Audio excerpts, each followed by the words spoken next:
Hello students. तो अभी तक चैप्टर में हम 11th क्लास का चैप्टर चल रहा है थर्मोडायनेमिक्स। इसमें हम पढ़ चुके हैं सिस्टम के बारे में, क्या सिस्टम क्या होता है, थर्मोडायनेमिक्स क्या है, और बाउंड्री के बारे में जो टर्मिनोलॉजीज है हमारी आपकी सिस्टम, बाउंड्री और सराउंडिंग के बारे में पढ़ चुके हैं। ठीक है, अब हमें पढ़ना है जो macroscopic properties of system. System की मैक्रोस्कोपिक प्रॉपर्टीज कौन सी होती हैं, द प्रॉपर्टीज ऑफ सिस्टम। उससे पहले कि हम प्रॉपर्टीज को देखें, प्रॉपर्टीज से पहले उसकी डेफिनेशन देख लेते हैं। माइक्रोस्कोपिक प्रॉपर्टीज होती क्या है? The properties of system which arise from the bulk behaviour of matter are called macroscopic properties. वो प्रॉपर्टीज जो मैटर के बल्क बिहेवियर से अराइज होती हैं, इनकी बनती हैं, उनको हम क्या बोलते हैं? मैक्रोस्कोपिक प्रॉपर्टीज बोलते हैं। तो एग्जांपल जैसे कि आपकी प्रेशर, आपका टेम्परेचर, आपका वॉल्यूम, एंथैल्पी वगैरह, हीट कैपेसिटी, ये सब क्या है? प्रॉपर्टीज हैं, माइक्रोस्कोपिक प्रॉपर्टीज ऑफ सिस्टम की। इनको क्वांटिटी के बिहाव पे दो तरीके से बांटा गया है, यानी कि depend upon the matters quantity और इंडिपेंडेंट, यानी कि जो डिपेंड हो क्वांटिटी पे मैटर की पे और जो डिपेंड ना हो, तो उनको दो भागों में बांटा गया है। There are two types of microscopic properties, extensive properties और इंटेंसिव प्रॉपर्टीज। एक्सटेंसिव प्रॉपर्टीज वो प्रॉपर्टीज होती हैं जो मैटर की क्वांटिटी पर डिपेंड करती हैं, उनको हम बोलते हैं एक्सटेंसिव प्रॉपर्टीज। और इंटेंसिव प्रॉपर्टीज वो प्रॉपर्टीज होती हैं जिनको हम मतलब जो डिपेंड नहीं करती मैटर की क्वांटिटी पर। तो यही हमें आगे देखना है, इनकी ही डेफिनेशन देखेंगे। तो इसका आप स्क्रीनशॉट ले सकते हो, नोट कर लो।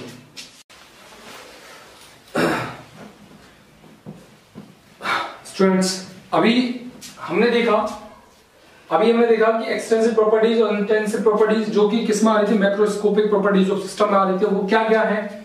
देखिए, एक्सटेंसिव प्रॉपर्टीज क्या है? जो क्वांटिटी पर डिपेंड करें मैटर की पे। ठीक है, तो the properties whose magnitude depends upon the quantity of matter। Quantity of matter, ये मैटर की क्वांटिटी पे डिपेंड करती है। In the system are called extensive properties.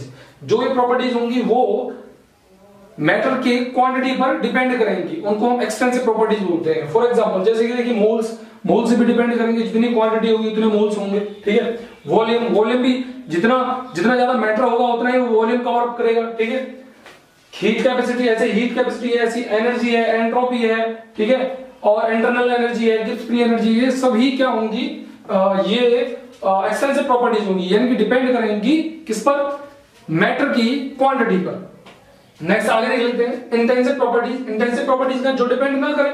The properties that do not depends on the quantity of matter. देखिए, do not depend on the quantity of matter.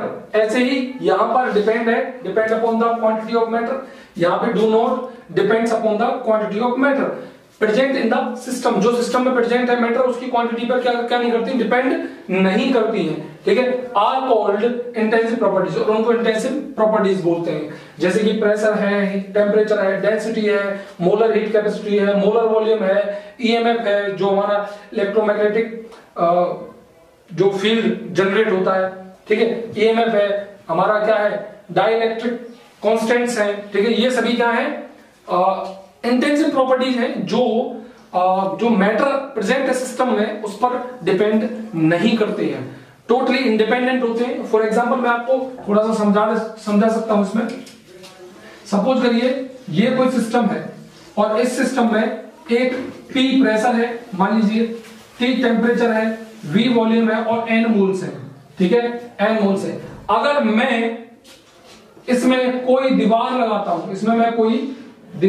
हूं बीच में, ठीक है, तो जो प्रेशर और टेम्परेचर रहेगा वो डिपेंड नहीं करता है, क्योंकि ये इंटेंसिव प्रॉपर्टी है।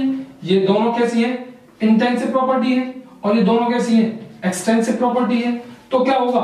जब आधा करेंगे तो वॉल्यूम भी आधा हो जाएगा ना, जब आधा करेंगे तो वॉल्यूम भी आधा होगा, यानी कि एक दीवार खींच दी, आधा इधर साइड आधा उधर साइड, तो इसका मतलब क्या हुआ? जो वॉल्यूम है वो कितना रह गया? V2 या sorry V/2, v by t क्यों रह गया, यानी हाफ हो गया उसका। ऐसे ही मोल्स भी क्या आ जाएंगे, आधे रह जाएंगे, n by 2 हो गया। लेकिन प्रेशर और टेम्परेचर क्या होगा, सेम रहेगा, क्योंकि ये क्या है, इंटेंसिव प्रॉपर्टीज है, उसे फर्क नहीं पड़ता कि आप आधा कर रहे हो, चौथाई कर रहे हो, कोई फर्क नहीं पड़ता उसे, उसका जितना है वो उतना ही रहेगा, क्योंकि वो मैटर की क्वांटिटी पे डिपेंड थोड़ी ना कर रहा है। नेक्स्ट ऐसे ही इधर हो जाएगा v by 2 n by 2 pressure और टेम्परेचर। क्यों, क्योंकि प्रेशर और टेम्परेचर ये इंटेंसिव प्रॉपर्टी है, और वॉल्यूम और क्या है आपका मोल्स, ये एक्सटेंसिव प्रॉपर्टीज है, ये दोनों एक्सटेंसिव प्रॉपर्टीज, इसलिए वो आधी हो गई, वो मैटर की क्वांटिटी पे डिपेंड कर रही थी, इसलिए वो हाफ रह गई। प्रेशर और टेम्परेचर नहीं कर रहा था तो वो हाफ नहीं हुआ। तो मे भी आप समझ चुके होंगे, तो इसका स्क्रीनशॉट ले।